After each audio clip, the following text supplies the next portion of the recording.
High, আমি নেহা। ভিডিওটা ছিল কিছুদিন আগের, এখন পোস্ট করছি। এই যে রেডি হয়ে যাচ্ছি, রেডি হয়ে যাব। আমার বোনের একটা আইবুড়ো ভাত আছে, তাই বেশ কিছুদিন থেকে এদিকে ঠান্ডা পড়েছে খুব।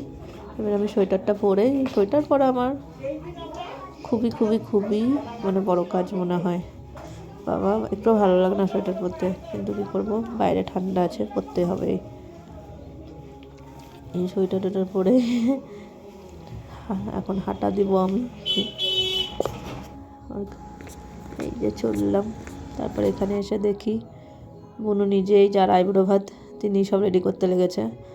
আর দেখো কত সুন্দর করে ওকে পরিবেশন করা হয়েছে। আর ওই যে ওইদিকে যে জোয়ানটা দেখছো না, এই যত খাবার আছে সব থেকে ওর ফেভারিট জিনিস হলো জোয়ান। আইবুড়ো ভাতটা ছিল ওর মাসির বাড়ি। এই যে ওর মাসি বলছে আগে মিষ্টি থেকে, ব্রাইডই বলে দিচ্ছে আগে মিষ্টি থেকে শুরু করো। দিয়ে মাসি উনি ওকে খাইয়ে দিল প্রথমে।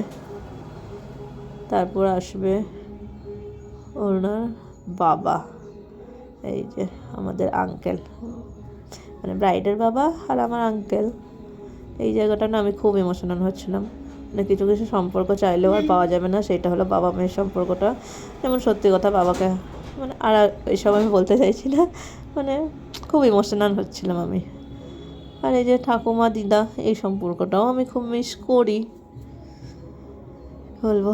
ব্যাস, এটা হলো আমার ব্রাইডের ঠাকুমা। ও সাইডে কিন্তু ফটো শ্যুটও হচ্ছিল, সেই জন্য ঠিকঠাক করে হাতটা ধরিয়ে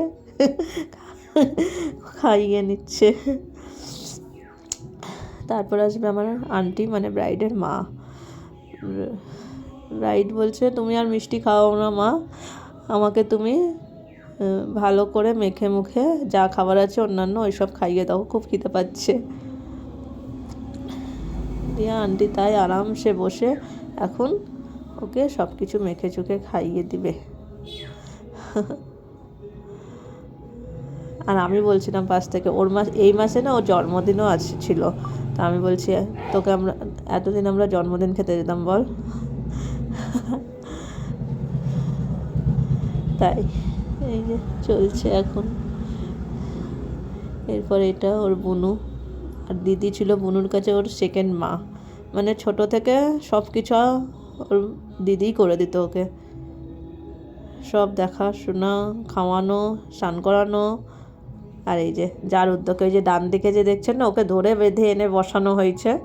উনি তো আসবেনই না, ইনার উদ্যোগে পুরোটাই করা হয়েছে আয়োজন। ইনিই ছিলেন মেন, ধরে বেঁধে এনে ওকে বসানো হয়েছে। আর এই যে আমি ছিলাম এতক্ষণ ক্যামেরার পেছনে, আর তিনজনে